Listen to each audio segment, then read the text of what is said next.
बिस्मिल्लाहिर्रहमानिर्रहीम। कैसे हैं आप सब? उम्मीद करती हूँ बिल्कुल ठीक ठाक होंगे। आज मैं बना रही हूँ simple chocolate sponge cake. Basically ये जो केक है इसको मैंने कस्टर्ड के लिए बनाया था, क्योंकि लेटर ऑन मुझे इसको कस्टर्ड की रेसिपी में यूज़ करना था। लेकिन मैंने जब ये केक बेक कर लिया तो बच्चों ने मेरा प्रोग्राम चेंज कर दिया और उन्होंने इस केक को एक स्मॉल बेंटो केक में जो है वो कन्वर्ट कर दिया और ख़ुद से ही इसकी डेकोरेशन स्टार्ट कर दी। तो चले, जहाँ तक मैंने स्पॉन्ज केक बनाया इसकी रेसिपी मैं आपसे शेयर करती हूँ, क्योंकि ये बहुत ही परफेक्ट बना था, बिल्कुल सॉफ्ट। और सबसे पहले जो मैंने किया वो एक पैन एक मोल्ड ले लिया केक का। कोई भी अगर आपके पास इस तरह का मोल्ड नहीं है तो आप छोटी सी पतीली या कोई भी घर के अंदर छोटा गोलाई में जो डब्बा हो आप ले सकते हैं, और उसको ग्रीस करके सब तरफ अच्छे से पहले ऑयल से उसको ग्रीस करें और फिर बटर पेपर लगा दें।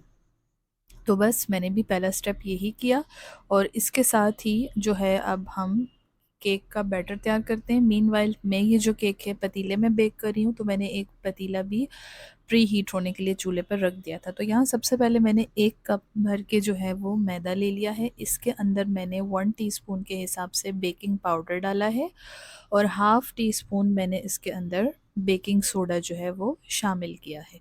अब इसके अंदर 1.5 खाने का चम्मच जो है वो मैंने कोको पाउडर शामिल कर दिया, और अच्छे से इन ड्राई इंग्रेडिएंट्स को छान लिया।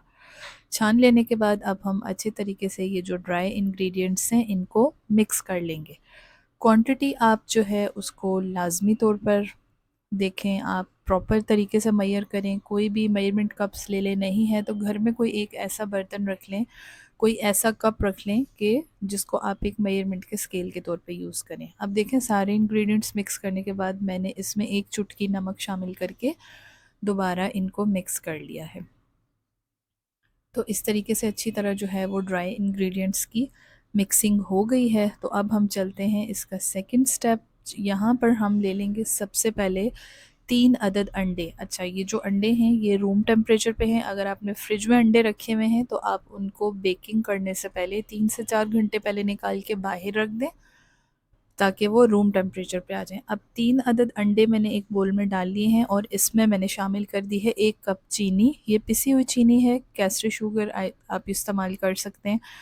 मैंने घर में ही इस चीनी को पीस लिया था, और उसके बाद इसमें जाएगा तकरीबन 1 कप के करीब कुकिंग ऑयल। कोई भी कुकिंग ऑयल आप ले लें, और ऐसा लीजिएगा जिसके अंदर किसी भी किस्म का फ्लेवर या स्मेल ना हो।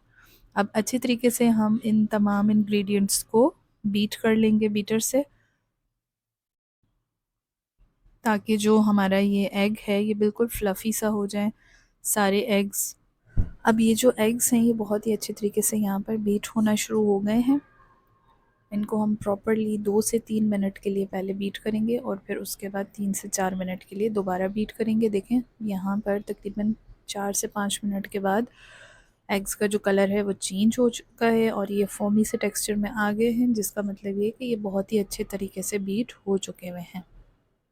तो बस अब हम बीटर को साइड पे कर देते हैं, और इसके अंदर जो हमने ड्राई इंग्रेडिएंट्स की मिक्सिंग करके रखे थे उनको थोड़ा थोड़ा करके शामिल करेंगे। एकदम सारे का सारा मिक्सचर ऐड नहीं करेंगे, वरना उससे क्या होगा, एक तो मिक्सिंग अच्छी नहीं होगी और उसके अलावा जो केक है वो आपका हार्ड बनेगा। और अब ये जो ड्राई इंग्रेडिएंट्स हैं इनको एक ही पैटर्न के ऊपर मिक्स करेंगे हम फोल्ड एंड कट के मेथड से। आप एक ही डायरेक्शन में स्पैचुला चलाएंगे। अगर आपने क्लॉकवाइज किया है तो उसको क्लॉकवाइज ही रखें, अदरवाइज़ अगर एंटी क्लॉकवाइज कर रहे हैं तो एक ही डायरेक्शन में स्पैचुला मूव करें, और फोल्ड एंड कट के मेथड से हम इसको बिल्कुल हल्के हाथ से मिक्सिंग करेंगे।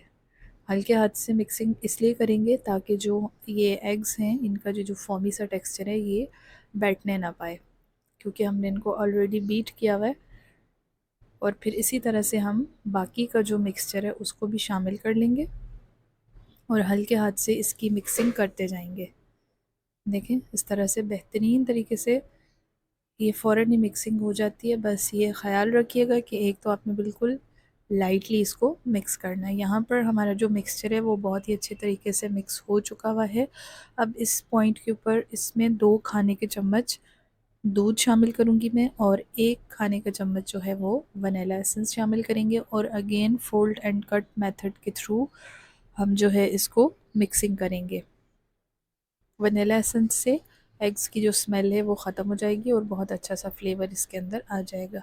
अगेन सेम डायरेक्शन में आपने स्पैचुला चलाना है, डायरेक्शन बिल्कुल चेंज नहीं करनी, और बस 1 से 2 मिनट आप इसको बस चलाएं। अब देखें बहुत ही अच्छे तरीके से स्मूथली ये मिक्सचर जो है वो मिक्स हो चुका हुआ है। दूध भी जो हमने इसके अंदर शामिल किया था एक प्रॉपर ये बैटर की फॉर्म में आ चुका है। ये देखें बस कुछ इस कंसिस्टेंसी का हमें ये चाहिए था। अब इसके बाद जो हमने पहले से मोल्ड प्रिपेयर करके रखा था हम उसके अंदर ये सारे का सारा मिक्सचर पोर कर देंगे कुछ इस तरीके से। देखें ये बिल्कुल एक रिबन की फॉर्म में इसकी पोरिंग हो रही है। इसका मतलब है कि हमारा जो बैटर है ये बहुत अच्छे तरीके से मिक्स हुआ है। सारे का सारा बैटर खूब अच्छे तरीके से हम निकाल लेंगे। जो भी बाउल के साथ लगा होगा स्पैचुला की मदद से आप अच्छे तरीके से उसको साफ़ करके मोल्ड के अंदर ट्रांसफ़र कर लें। कोई भी बैटर किसी भी तरीके से ज़ाया नहीं होना चाहिए। देखिए मैंने भी इसको बहुत अच्छे तरीके से निकाल लिया है सारा बैटर, और सारे का सारा जो है वो इस मोल्ड के अंदर डाल लिया है। बस अब अच्छे से हम इस मोल्ड को जो है 2 से 3 बार इस तरह टैप कर लेंगे और उसके बाद एक स्क्यूवर लेंगे और इसको सर्कुलर मोशन में चला देंगे इस तरह से। इससे क्या होगा कि अगर हमारी ये जो बैटर है इसके अंदर किसी भी किस्म की एयर बबल्स या स्पेस वगैरह कोई भी होगी तो वो निकल जाएगी। बस अगेन इसको 2 बार टैप कर लिया और जो प्री हीट होने के लिए अब पतीला हमने रखा था उसके अंदर कोई भी स्टैंड रख के हम इस बैटर को रख लेंगे और ढकना देके इसको 45 मिनट्स के लिए बेक होने देंगे बिल्कुल लो आंच के ऊपर। अब देखें 45 मिनट के बाद मैंने इसमें स्क्यूवर डाल के चेक किया तो ये बिल्कुल ड्राई निकला, जिसका मतलब है कि हमारा जो केक है वो कम्प्लीटली अच्छे तरीके से बेक हो चुका है। बहुत ही सॉफ्ट और फ्लफ़ी सा ये केक बना है। तो चलें अब हम इसको पतीले में से निकाल लेते हैं और फिर इसको थोड़ी देर के लिए ठंडा होने के लिए रखेंगे। जब हम इसको ठंडा होने के लिए रखेंगे ना तो इसके ऊपर एक कपड़ा दे देंगे ताकि जो ये केक की आउटर लेयर है वो ड्राई ना हो। तो अब इसको डीमोल्ड करते हैं किसी भी प्लेट में इस तरीके से रख के इसको पलटें और देखें बेहतरीन किस्म का ज़बरदस्त मज़ेदार सा फ्लफ़ी सा चॉकलेट केक बन के बिल्कुल तैयार है स्पंज। अब इसको आप चाय के साथ भी खा सकते हैं। आप इसको आगे फर्दर रेसिपीज़ में यूज़ करें, इसी की फ्रॉस्टिंग करके इसको क्रीम केक की फॉर्म में ले आएँ जो कि मेरे बच्चों ने किया था इसके साथ। मैंने इसको बेसिकली बनाया था, इसके बाद मुझे इसके साथ फ्रूट कस्टर्ड बनाना था। तो इंशाल्लाह नेक्स्ट रेसिपी में मैं वो शेयर करूँगी, लेकिन जो सिंपल स्पंज केक बनाने की रेसिपी है तो मैंने सोचा ये भी मैं आपके साथ शेयर कर दूँ। अब यहाँ पर सारे के सारे जो बटर पेपर था उसको मैंने रिमूव कर लिया था और बच्चों की फरमाइश पे इसकी कटिंग भी कर दी थी। इसको हमने 2 पार्ट्स में कट करके और फिर बेंटो केक उनको बनाना था और उसकी आइसिंग भी करनी थी।